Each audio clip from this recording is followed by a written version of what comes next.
Hello students, welcome to my channel easy learning accounts. आज के इस वीडियो में हम जितने भी हमारे remaining transactions, rules of journal रह गए हैं उनको कंप्लीट करेंगे और देखेंगे कि उन स्पेशल या फिर रिमेनिंग ट्रांजैक्शंस को हम किस तरह से एंटर करते हैं और उसको एक एक करके according to the rule of debit and credit समझेंगे। मैंने बोर्ड पे कुछ रूल्स लिखे हुए हैं जिनको हम एडजस्टमेंट एंट्री कहते हैं जनरल की। इसको हम कैसे अप्लाई करते हैं, कैसे सॉल्व करते हैं और कैसे एंटर करते हैं वो हम देखेंगे। सबसे पहले है बेटा हमारा क्लोजिंग स्टॉक। क्लोजिंग स्टॉक हमारा वो स्टॉक होता है, वो स्टॉक को कहते हैं जो अनसोल्ड रह गया है at the end of the year, उसको कहते हैं हम closing stock.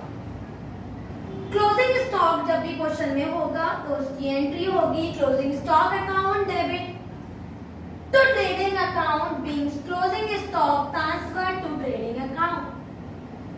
Closing stock again I am telling वो अमाउंट होता है जो हम वो अनसोल्ड स्टॉक को कहते हैं जो ईयर एंड में हमारे पास रिमेनिंग रह गया है।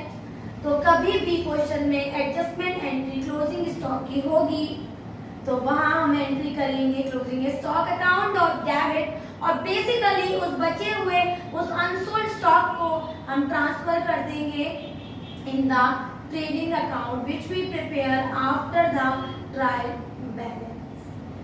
The next is outstanding expenses. Basically ये हमारी लायबिलिटीज होती हैं, तो रूल भी मैं यहाँ पर लायबिलिटी वाला लगाऊंगी according to the modern approach.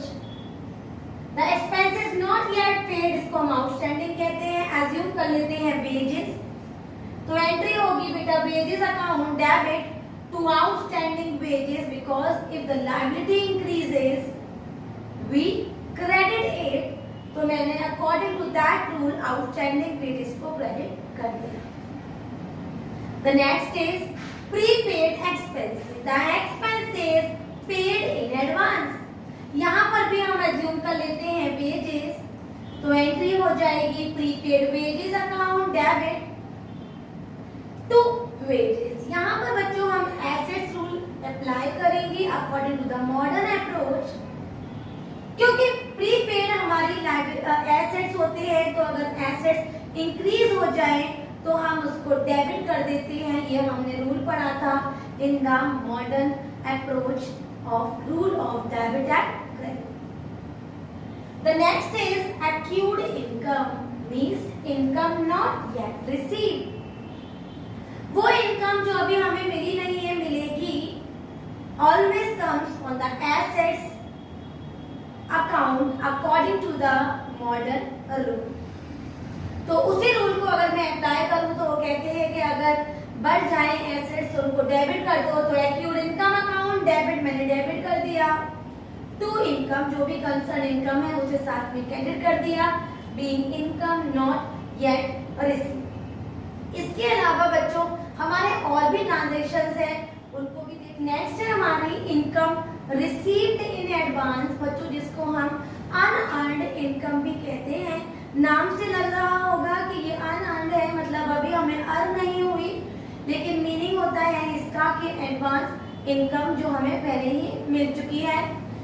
Advance income जो हमें पहले मिल चुकी है ये हमारी लायबिलिटीज होती है। तो according to the modern rule liabilities account, if the liabilities increase it is credited, so the income या फिर unearned income I put on the credit side. तो अगर मैंने रेंट एग्जांपल लिया है तो rent account debit to unearned rent account.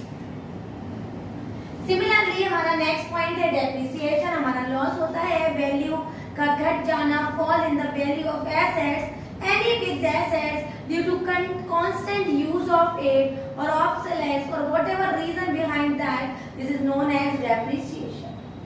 तो क्योंकि वो लॉस होता है तो according to the expenses, according to the losses, according to the nominal rule, it is always debited with depreciation account debit to asset। और क्योंकि asset भी कम हो गई है तो according to the modern approach assets account is the assets decrease it is credited। तो मैंने यहाँ पर उसको क्रेडिट कर दिया। तो मैंने यहाँ पर प्रॉपर्ली रूल लगाया है अप्लाई किया है। IOC इंटरेस्ट ऑन कैपिटल, अगर हम किसी भी बिजनेस में कैपिटल लगाते हैं तो बदले में हमें फर्म क्या करती है, हमें कैपिटल देती है, क्योंकि बेटा वो फर्म के एक्सपेंसेस है। तो मैंने according to the nominal rule IOC को हमने एक्सपेंसेस को डेबिट कर दिया। IOC account debit to capital being interest charge. Next है हमारा IOD। अगर हम पर्सनल यूज के लिए कोई ड्राइंग्स कर लेते हैं, प्रोप्राइटर ड्राइंग्स ले रहा है पर्सनल यूज के लिए, तो उसको इंटरेस्ट फर्म को देनी पड़ती है। तो फर्म को पैसा रिसीव हो रहा है, तो according to the nominal rule हमने IOD को क्रेडिट कर दिया। तो drawings account debit to IOD। Personal rule लगाया ड्राइंग्स में और IOD में लगाया हमने अपना नॉमिनल रूल और एंट्री बनाई drawings account debit to IOL या IOC सेम रूल अप्लाई होगा। लोन हमारी लायबिलिटी, हमारा कर्जा, तो वो पैसा फर्म ने हमें दिया है, फर्म को मिल रहा है, तो फर्म के पास रिसीविंग हो रही है।